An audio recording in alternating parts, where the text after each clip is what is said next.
Ayan, eto po tayo ngayon sa area ng aming mga mother plant. Kita nyo kung gaano sila kalalago. Ayan, yung mga hindi pa malago, mga bagong lipat pa lang ito. So karamihan po sa kanila ay malago na talaga. Gusto nyo bang matuto kung paano ko napapalago ng ganito yung aking mga mother plant? To the point na yung nagtatanim kahit madami sila, hindi sila nauubusan ng sanga na pantanim. Kasi talagang napapalago ko bawat paso. Ayan, tara samahan nyo po ako.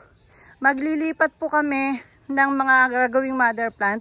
Ililipat sa mga malalaking paso na ganito para mapalago at hindi tayo maubusan ng cuttings na pantanim. Or magkaroon tayo ng unlimited na cuttings ng bougainvillea.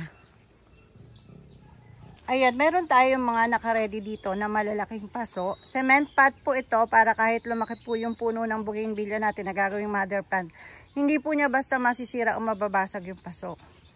So nilagyan na po sila ng mixture ng ordinary soil and rice hull or IPA. Mixture ng ordinary soil at IPA.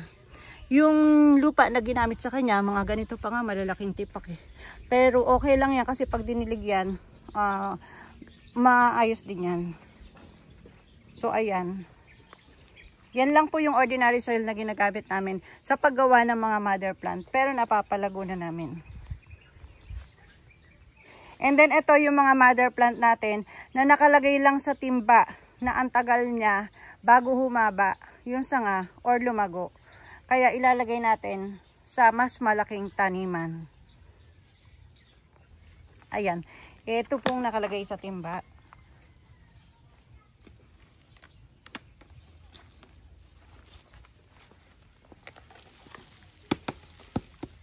Magagawa nyo lang po yan kapag matagal nang nakatanim sa timba, yung mother plant nyo ha. Huwag nyo pong itataob na ganyan na hindi pa siya nagtatagal sa timba. Kasi itong bulk ng lupa niya, kapag matagal nang nakatanim sa timba, buo na siyang ganyan. Pero kapag katatanim pa lang, hindi nyo maitataob na ganyan, masisira yan, magagalaw yung ugat niya. Siguro mga 1 year na sa timba yan. Dahil malaki yung paso, pag didikit-dikitin natin, pagsasama-samahin natin yung lahat ng kakasya sa kanya, kung ilan yung possible na magkasya. Hindi na po natin babawasan na ng lupa at baka malanta. Sayang naman po kapag nalanta pa. Ito variegated splash ito. Tapos yan, pink yata, panas pink. Ayan, kita nyo buo rin. So nakakadalawa na tayo dito sa malaking paso natin. Baka kasya pa yung dalawa. Basta idikit mo ha. Pag dikit-dikitin mo. Kasi sayang po 1,200 yung isang paso na to. Kung isa lang ang ilalagay ninyo. Tapos masyado siyang maluwag kapag isa lang. So hanggat kaya po ay dagdagan natin.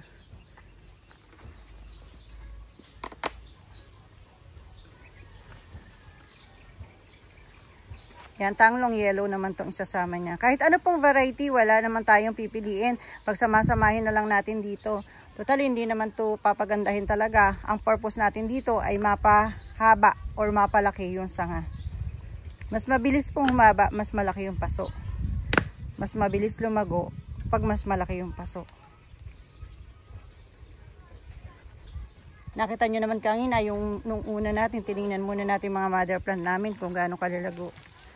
Yan, ganito lang din namin ang ginawa. Ganito lang din ang ginawa namin para mapalago na ganun.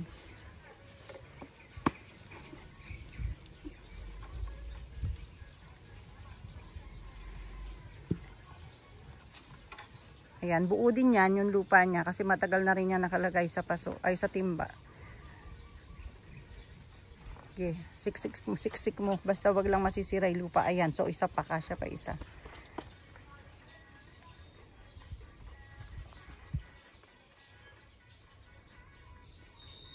Pwede kang pumili ng mas maliit na lalagyan para siguradong magkasya.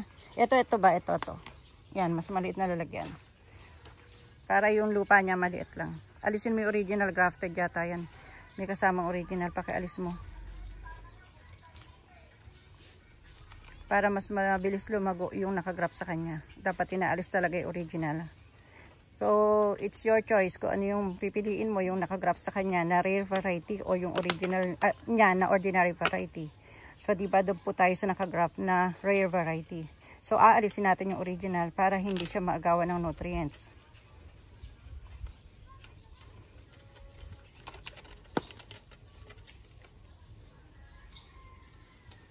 So, ayan, dahil matagal na rin nakatanim to, pwede nang itaob na ganyan. Hindi na siya delikado. Buo na yung lupa niya.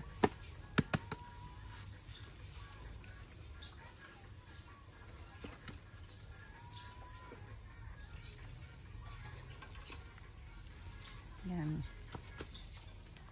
Okay na, kasya. Maluwag pa, no? Okay na yan. So, ngayon, add tayo ng lupa. Kumuha ka ng lupa, dagdagan natin ng lupa. Kung may kakasya pa, kung kasya pa, pwede pang maging 5 yung tatanim nyo dyan. Depende po sa inyo. Para yung sulit na sulit yung paso na gagamitin ninyo. So ngayon, dadagdagan natin to ng lupa. Ayan, kasi ano na, natanim na natin. Kailangan lang nakalubog. Ibabaon yung lahat, yung bulk ng lupa niya. Para siguradong lahat ng ugat niya ay nalubog. Kasi malalanta kapag nakaangat siya.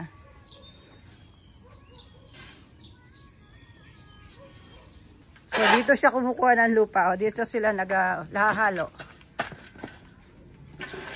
Ayan, yung isa naman nagre-repat sa soft pot. Mamaya siya naman titingnan natin. So ayan.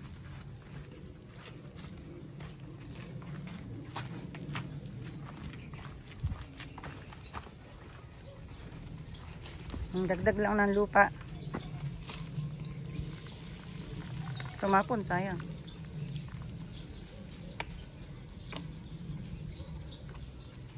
Yung malaking tibak ng lupa, lagay mo sa gitna.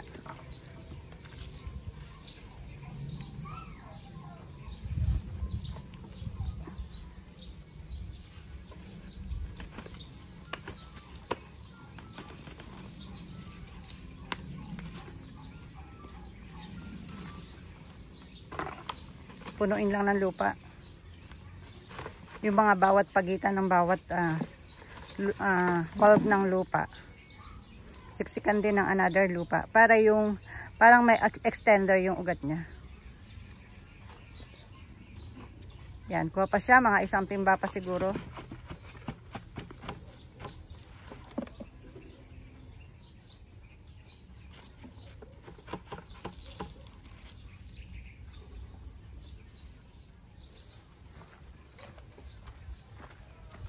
Yan, konti pa, no? Siksikan mo ng lupa yung mga bawat pagitan niya. Add pa ng lupa. Hanggang sa mapuno yung pinakapaso. At saka yung bawat pagitan nung nilagay ninyong mother plant kanina na nakatimba ay magkaroon ng dagdag lupa. Para may pupuntahan yung mga ugat.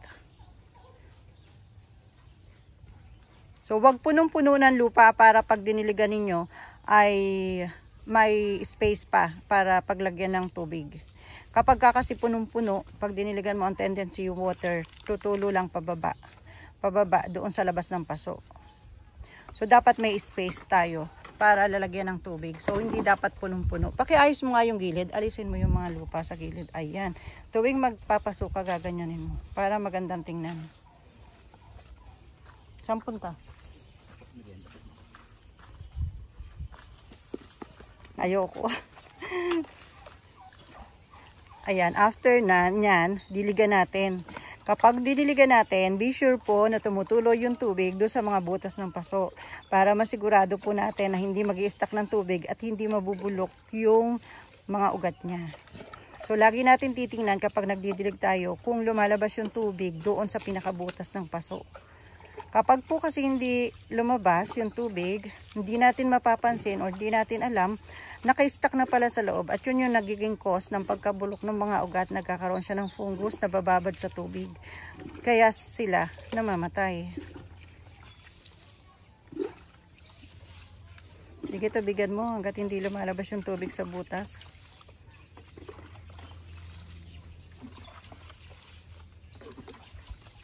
Oh, okay na. Ayan na, lumalabas na doon sa butas yung tubig. Ayan. So, okay na siya. Hindi po muna natin siya lalagay sa naaarawan. Dito po muna siya sa ilalim ng mga puno. And then, after siguro 1 week, pag nakita natin na medyo masigla na siya, at saka natin isasama doon sa ating mga mother plant. Ang dami po nating mother plant dito. Dito po kami nangunguha everyday. Nagtatanim kami, kaya hindi kami nagbebenta ng sanga or ng cuttings. Pero hindi po namin naaagad kasi mas mabilis siya talagang humaba yung mga sanga niya. Lalo na ngayon po, umuulan na. Dito rin po sa ilalim na to, may mga ano po dito, may mga puno. Naglalagay din po kami ng mga tanim namin na naka-ICU. Mabilis po tumubo dito. Yan. So, ngayon, ano pa po ito? 4 na paso pa yung lalagyan natin. So, marami pang mother plant na tayo na mailalagay. And then, ayun pa yung mga bakanting paso. So, lalagyan natin lahat yun ng mother plant. Para dagdag tayo ng dagdag ng mother plant natin. Ng variety natin. So, ito po yung mga produkto ng mga nilalagay ko sa malalaking paso na mga mother plant. Ito yung kasamahan niyang paso. Ayan, ganyan yung paso na yan. Ayan. Ayan, mga octagon. Pots. Yan. Halo-halo dyan. Yung iba't ibang variety. Pero kita nyo naman, sobrang malalago. Hindi po ako nagbebenta ng cuttings kasi pinantatanim po namin to everyday. Para marami po kaming kukuhanan. Unlimited. Hindi kami mauubusan. Kaya tuloy po ang pagbebenta namin ng mga rooted bougainvillea. Dahil po sa mga mother plant na to na nakatanim sa malalaking mga paso.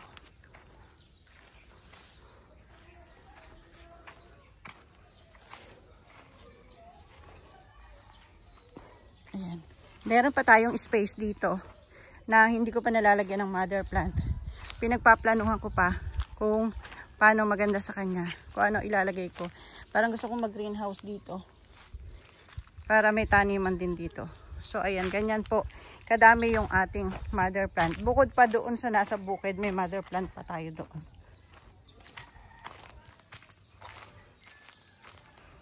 Ayan. Mother plant po lahat yan ng bougainvillea. Ito po yung bakanting space na pinag-iisipan ko pa kung lalagyan ko ng greenhouse para lalagyan din ng mga tanim natin. So ito po yung ating mga mother plant na kinukuha na ng pantanim everyday. Okay, that's all for today's vlog and thanks again for watching.